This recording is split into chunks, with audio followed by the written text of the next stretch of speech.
Assalamualaikum warahmatullahi wabarakatuh.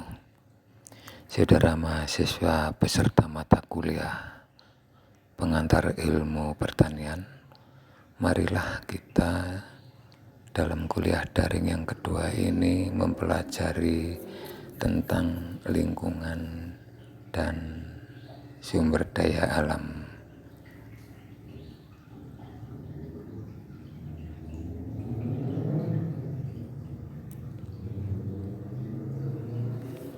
Jadi yang pertama kita harus mengenal dulu apa itu lingkungan. Dalam Wikipedia sudah tercantum di sana tentang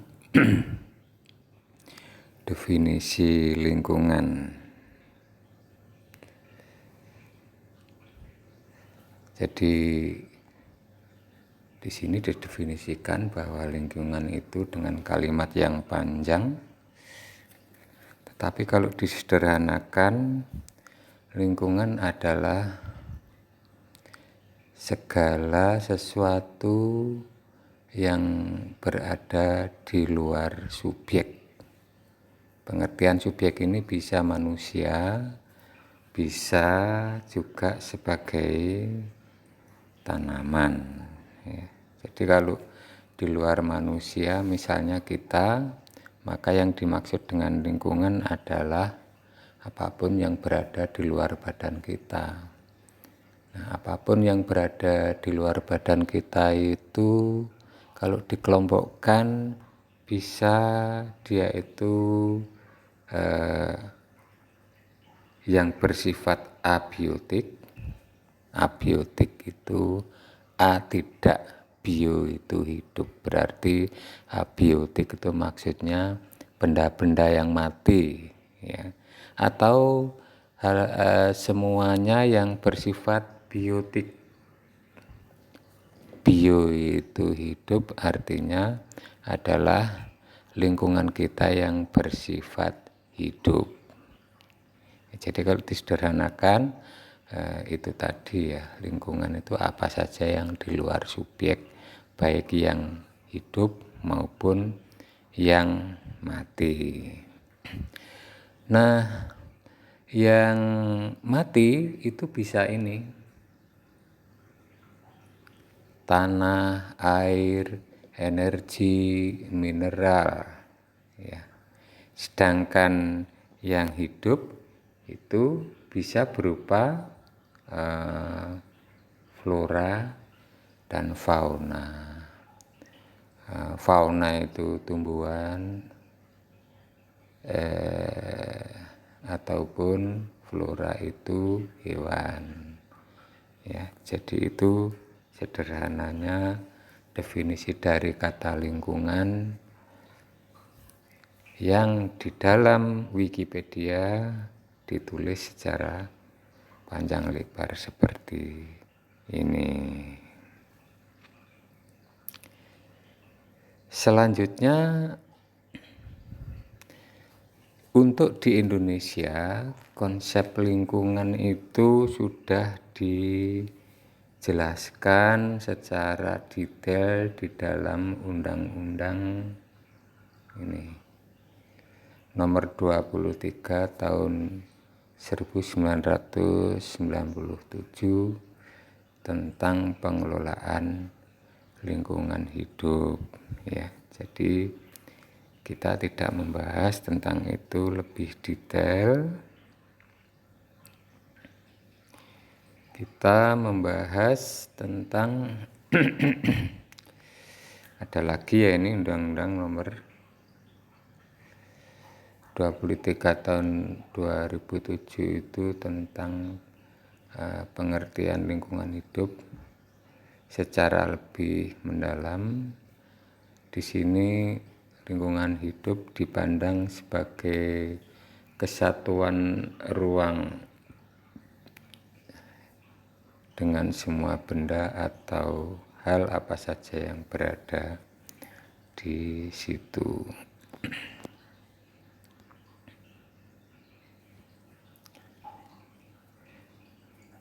Dalam Wikipedia juga dibahas tentang kerusakan lingkungan hidup, yang mana pada akhir-akhir ini kita sangat merasa bagaimana rusaknya lingkungan hidup yang akhirnya berdampak kepada banjir, ya, banjir yang meluap banyak terjadi sekarang ini, secara tidak langsung merupakan adanya kerusakan lingkungan hidup manusia. Jadi kerusakan hidup manusia dalam Wikipedia bisa disebabkan oleh adanya faktor alam. Ya, misalnya yang baru saya sebutkan itu faktor alam itu tsunami, angin puting beliung, tanah longsor, banjir. Itu adalah kerusakan alam, kerusakan lingkungan akibat bekerjanya faktor alam, ataupun oleh faktor buatan manusia. Jadi oleh karena tindakan manusia menyebabkan terjadinya kerusakan alam, ya. Jadi itu biasanya disebabkan oleh dorongan oleh kehidupan manusia yang bersifat modern, ya. Akibat teknologi manusia yang bersifat modern itu bisa menyebabkan atau mendorong terjadinya kerusakan alam. Oleh karena itu manusia dituntut untuk melakukan upaya pelestarian. Jadi upaya pelestarian itu tergantung dari penyebab rusaknya alam. Kalau rusaknya alam oleh karena plastik, limbah plastik, ya, maka tindakan upaya pelestarian ya harus membuat undang-undang ataupun peraturan-peraturan bagaimana supaya limbah plastik itu dapat dikurangi, ya. Di samping itu juga harus didorong kesadaran masyarakat akan pentingnya kelestarian lingkungan itu, kelestarian tanah, air, udara, dan lain sebagainya. Menghentikan eksploitasi sumber daya alam. Jadi misalnya penebangan hutan yang berlebihan menyebabkan hutan gundul itu harus dihentikan, ya. Dan seterusnya itu adalah upaya-upaya yang harus dilakukan di dalam melestarikan sumber daya alam. Secara kelembagaan juga telah dilakukan, yaitu bahwa pemerintah Indonesia itu mempunyai Kementerian Lingkungan Hidup, ya. Menteri Negara Kependudukan dan Lingkungan Hidup itu adalah lembaga yang menangani bagaimana melestarikan lingkungan, ya. Jadi ini menjelaskan apa yang dimaksud dengan lingkungan saya ambil dari referensi Wikipedia. Secara garis besar saya ulang bahwa lingkungan adalah segala sesuatu yang berada di luar subjek pembicaraan. Subjeknya bisa manusia ataupun tanaman. Kembali kepada materi kuliah yang sudah saya bagikan dalam grup WA. Jadi pada lingkungan yang tadi ada dikelompokkan biotik dan abiotik, apapun lingkungan itu, maka di situ berlaku asas-asas ini, asas-asas dasar ilmu yang berlaku di dalam lingkungan. Yang pertama, asas hukum termodinamika 1. Hukum termodinamika 1 itu dikenal juga sebagai hukum kekekalan energi. Bunyinya, energi tidak akan pernah hilang, tetapi dia hanya akan berubah bentuk. Ya, jadi ini kita ambil contoh, misalnya bahan bakar, itu dia mengandung energi.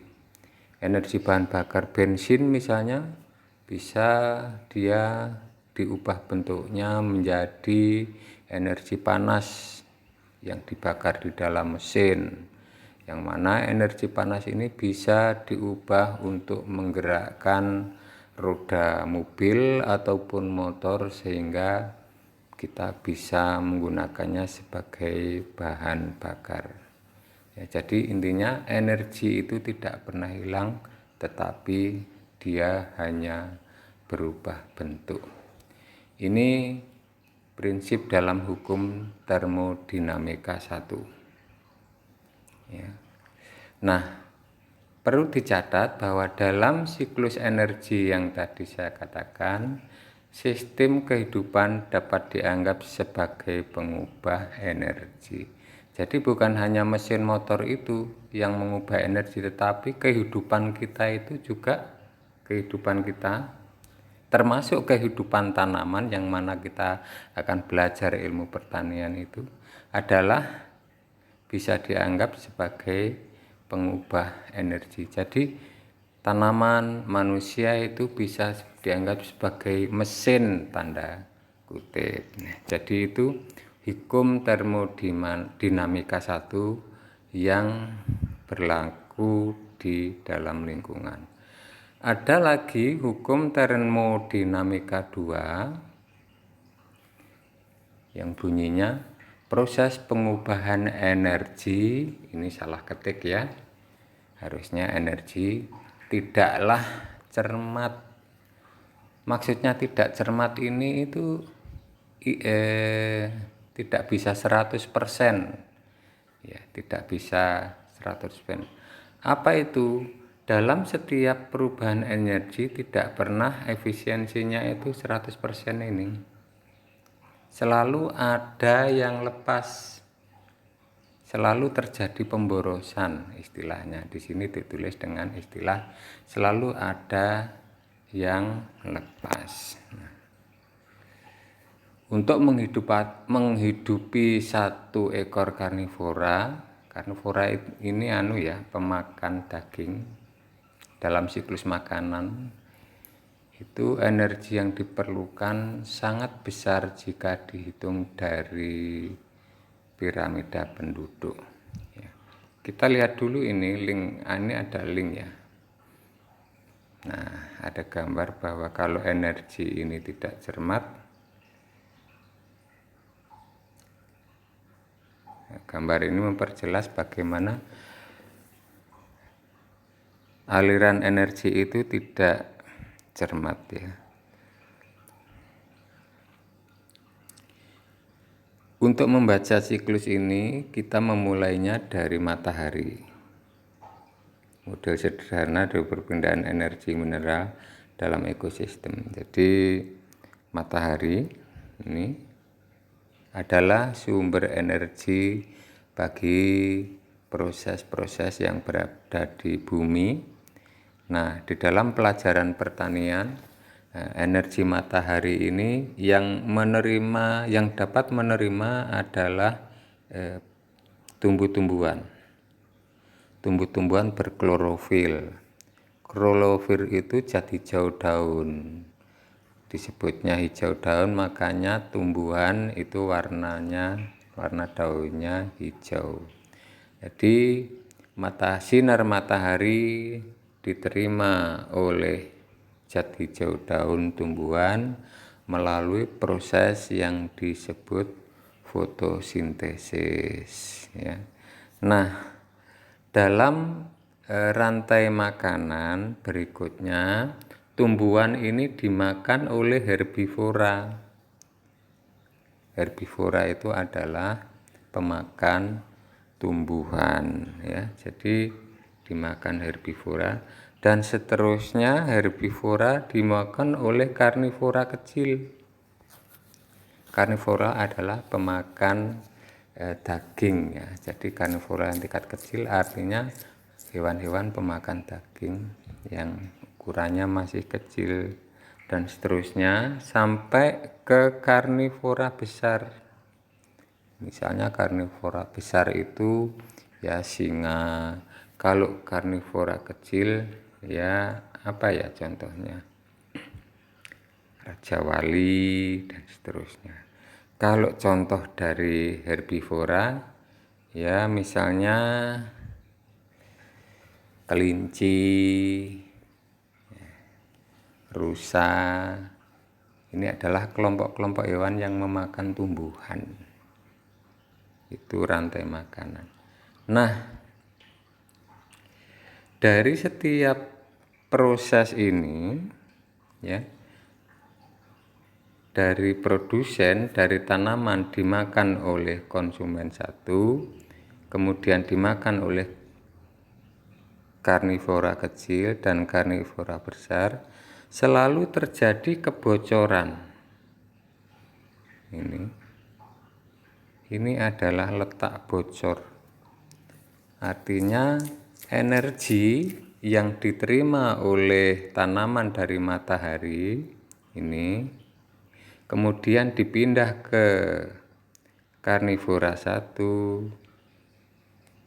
konsumen 2, dan konsumen 3 dan seterusnya. Ini selalu ada yang keluar dari sistem, bocor. Ini yang disebut tidak efisien ya. Kebocoran ini tidak hanya terjadi pada perpindahan dari tumbuhan ke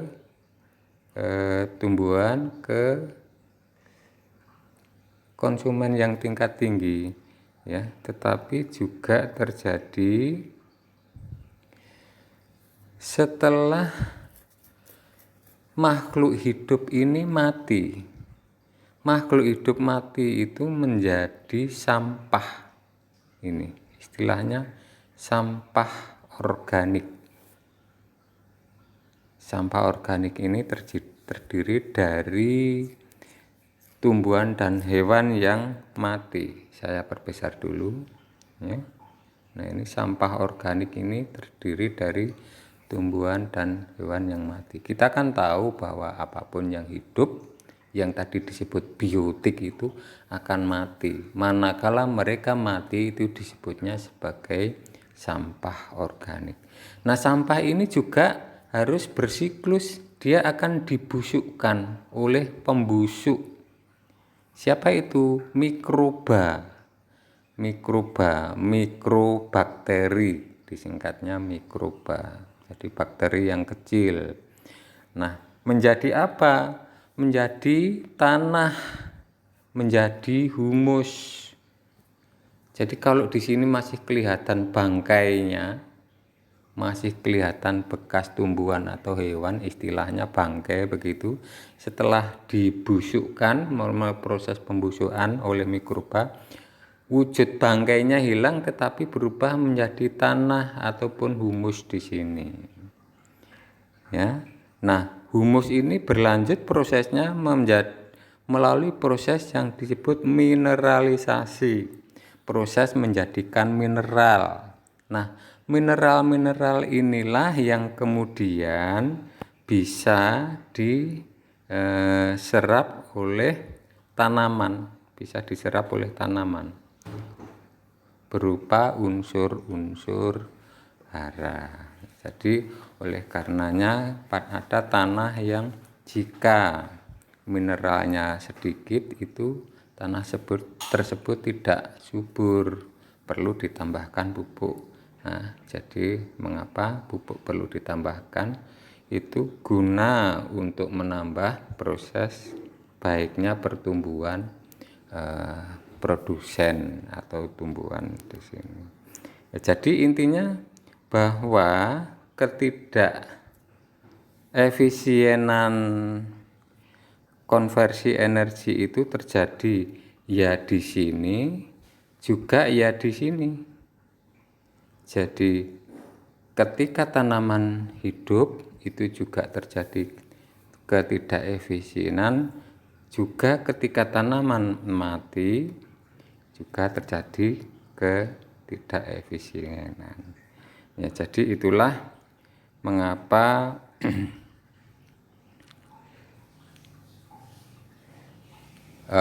tadi di dalam hukum termodinamika itu, hukum termodinamika dia itu di sini diistilahkan tidak cermat ya. Nah, tadi dijelaskan bahwa untuk menghidupi seekor karnivora itu energi yang diperlukan menjadi lebih tinggi. Kita lihat di piramida makanan ya. Kalau kita melihat gambar ini mesti ingatnya kita berupa piramida makanan dalam ekosistem, dinyatakan dalam biomasa. Biomasa itu artinya bobot ya, bobot kering lah misalnya begitu. Jadi paling bawah ini gambarnya paling lebar berupa balok paling lebar, maka luasnya paling tinggi itu adalah tumbuhan. Nah, tumbuhan dimakan oleh herbivora atau tadi. Nah, menjadi baloknya menjadi lebih kecil begini. Nah, efisiensi herbivora memakan tumbuhan ini besarnya ya, hanya 0,1 sampai 20%. Yang lainnya hilang. Ya, yang lainnya tidak efisien. Sedangkan herbivora dimakan oleh karnivora fase 1 itu tingkat efisiensinya hanya 1 sampai 38% dari sini, bukan dari sini ya, tetapi dari sini. Dan seterusnya, bahkan karnivora 1 dimakan karnivora 2 ini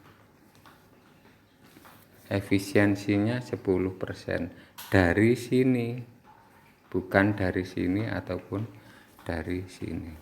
Sehingga dapat Anda bayangkan bahwa tadi dikatakan karnivora yang dalam piramida penduduk ini posisinya paling tinggi, posisinya karnivora ini posisinya paling tinggi itu untuk menghidupinya diperlukan energi awal yang sangat banyak.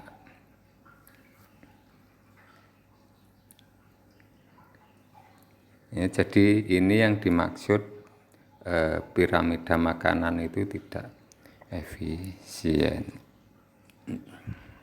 Selanjutnya di dalam asas ketiga, di dalam asas lingkungan yang ketiga itu ada materi, energi, ruang, waktu, keanekaragaman hayati itu masuk dalam kategori sumber daya alam.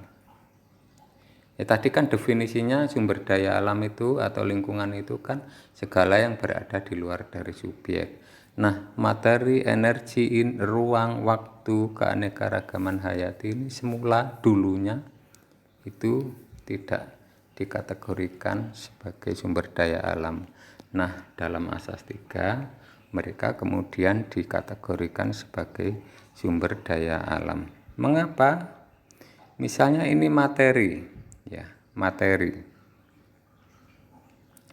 Dalam grafik materi, misalnya ini sumbu X, itu dosis pupuk. Semakin ke kanan dosis pupuk semakin tinggi. Nah, ini kemudian hasil dari pertanian akibat pemberian dosis pupuk. Itu grafiknya seperti ini. Tampak bahwa jika semakin tinggi dosisnya, memang naik sih ya, semula naik ini hasilnya. Tapi setelah itu tidak bisa naik lagi. Artinya dalam ruang atau sejumlah pupuk tertentu menyebabkan hasil tidak bisa naik lagi. Itu oleh karenanya materi itu masuk sebagai sumber daya alam. Berikutnya energi. Ya, energi itu misalnya suhu panas ya. Semakin tinggi suhu, maka pertumbuhan tanaman ini ya, misalnya suhu 0 nggak bisa tumbuh. Naik suhu tertentu, suhu pertumbuhannya paling bagus. Tapi setelah ini turun lagi. Jadi artinya ada suhu tertentu di mana persen pertumbuhan tanaman itu paling bagus. Oleh karenanya energi memenuhi sebagai kriteria sumber daya alam. Berikutnya ruang, space ya. Nah, ini yang digunakan sebagai contoh itu sumbu X-nya pertemuan dengan kendaraan lain. Jadi ini jalan raya. Pertemuan dengan kendaraan lain itu maksudnya simpangan dengan kendaraan lain ya. Jadi kalau semakin simpangan dengan kendaraan lainnya itu semakin sering, semakin ke sana, maka kecepatan arus lalu lintasnya semakin rendah. Tapi kalau kita berjalan dengan sedikit sekali simpangan dengan kendaraan lain, misalnya di sini, ya di sini, maka kecepatan lalu lintas kita bisa tinggi. Ya ini sumbu Y-nya kan kecepatan. Jadi semakin kita simpangan dengan kendaraan lain, maka kecepatan kita semakin rendah. Itulah sebabnya mengapa ruang itu digolongkan sebagai sumber daya alam. Berikutnya waktu. Waktu juga digolongkan sebagai sumber daya alam. Mengapa? Karena waktu memberikan kesempatan lama yang cukup untuk berlangsungnya suatu proses. Jadi waktu itu diperlukan untuk berlangsungnya suatu proses.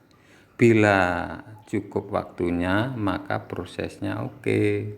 Bila waktunya tidak cukup, maka prosesnya akan terhenti. Ya, jadi ini digambarkan oleh grafik di bawah ini. Dan yang terakhir, keanekaragaman hayati itu juga masuk sebagai sumber daya alam. Mengapa? Karena keanekaragaman hayati itu menjamin stabilitas. Makin besar keanekaragaman hayati, makin stabil suatu sistem. Keanekaragaman hayati itu apa toh? Keanekaragaman hayati itu yang dimaksud adalah banyaknya yang hidup di suatu daerah. Hayat itu kan hidup, jadi keanekaragaman hayati itu tingkat banyaknya yang hidup di suatu daerah. Ini grafik ini harusnya tulisan sumbu X ini berada di sini ya, dan tulisan sumbu Y ini berada di sini. Ini agak bergeser, nggak tahu sebabnya oleh karena apa.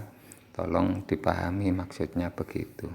Jadi pada keanekaragaman hayati di dalam pertanian itu contohnya pada sistem pertanian monokultur ya. Mono itu satu, kultur itu budidaya. Nah, sistem pertanian monokultur itu misalnya padi ditanam satu hamparan sawah, lahan ditanami padi semua. Itu namanya monokultur. Nah, di situ artinya keanekaragaman hayatinya sedikit karena yang berada di dalam lahan itu hanya ada satu macam tanaman. Keanekaragaman tanamannya sedikit. Dibandingkan kalau misalnya di lahan itu ada padi, jagung, kedelai, maka keanekaragaman hayatinya lebih tinggi. Nah, artinya tanaman monokultur itu kurang stabil dibandingkan dengan yang keanekaragaman yang lebih tinggi. Contohnya, jika di situ ada serangan wereng, maka langsung gagal panen. Jadi tidak stabil. Tapi tanaman-tanaman yang keanekaragamannya tinggi, kalau ada satu terkena wereng, yang lain masih aman karena wereng tidak memakan jagung dan lain sebagainya. Seperti itu maksudnya tentang keanekaragaman hayati itu digolongkan sebagai sumber daya alam. Jadi di dalam Wikipedia tadi, di dalam siklus tadi dikatakan bahwa sumber utama dari penggerak sistem energi di bumi itu adalah matahari, ya. Dan ini adalah gambar siklus bagaimana matahari menggerakkan kehidupan di dunia. Kalau yang diambilkan contoh di sini adalah gambar siklus air, ya. Gambar siklus air. Nah, saya tidak usah mengulang bagaimana bunyi siklus air, ya, yaitu bahwa air menguapkan air menjadikan awan, awan ditiup angin ke daratan, di daratan berubah menjadi hujan, hujan jatuh di bumi, air bergerak di atas permukaan menuju laut dan seterusnya. Nah, jadi apa? Matahari di sini dia di samping sebagai sumber energi fotosintesis bagi tumbuhan, tadi sudah diceritakan, dia juga sebagai penggerak, ya, penggerak hal-hal yang tadi misalnya menggerakkan uap air, menjadikan terjadinya siklus air tadi, ya.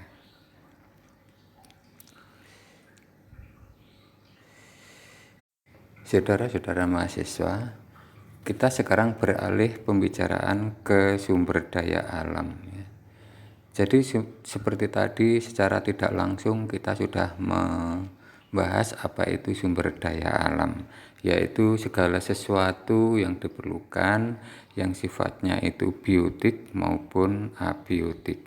Biotik itu apa, kemudian abiotik itu apa, tadi kita sudah membahas, dan oleh karenanya kita tidak perlu membahas lagi.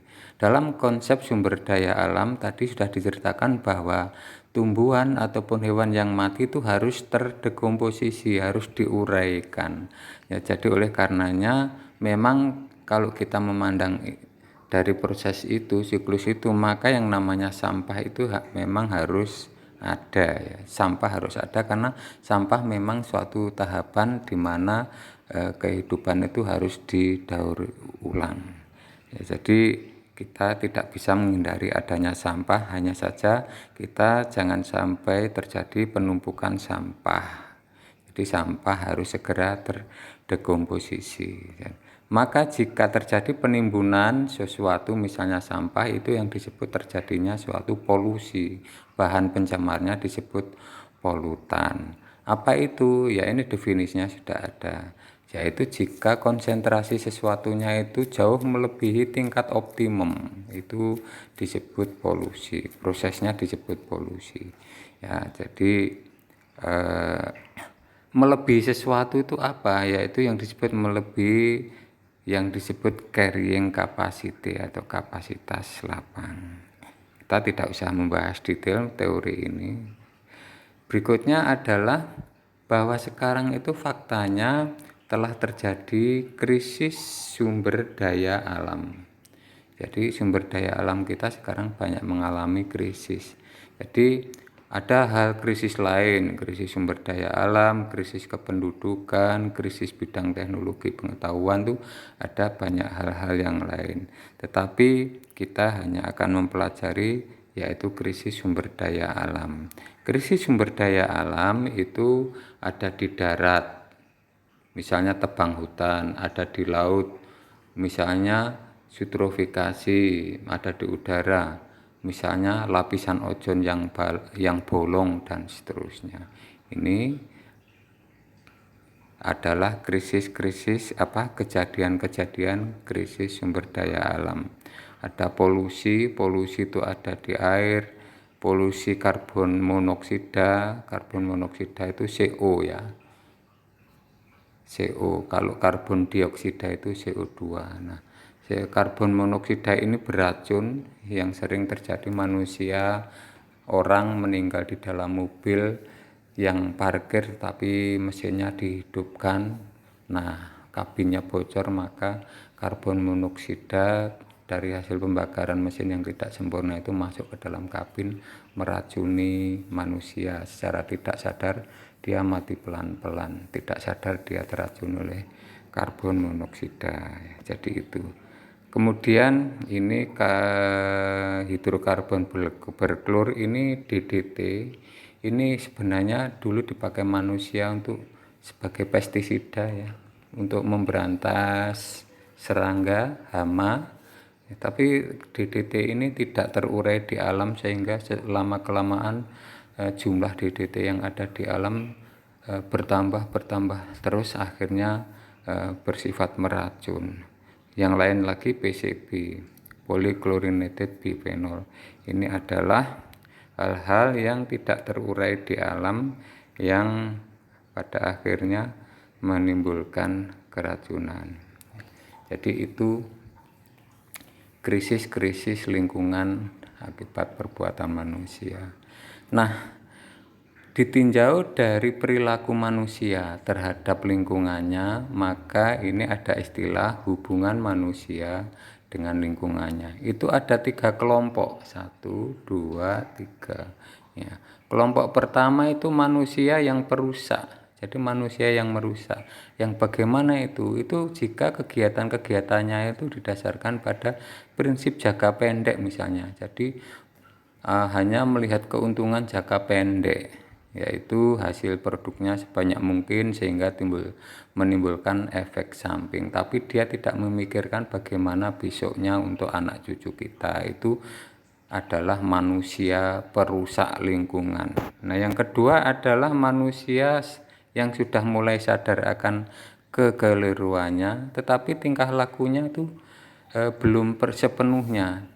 Hanya tingkah lakunya itu sudah menjaga kelestarian lingkungannya. Itu jadi kelompok manusia yang demikian adalah kelompok manusia yang sadar dia keliru dan mulai menjaga kelestarian lingkungan.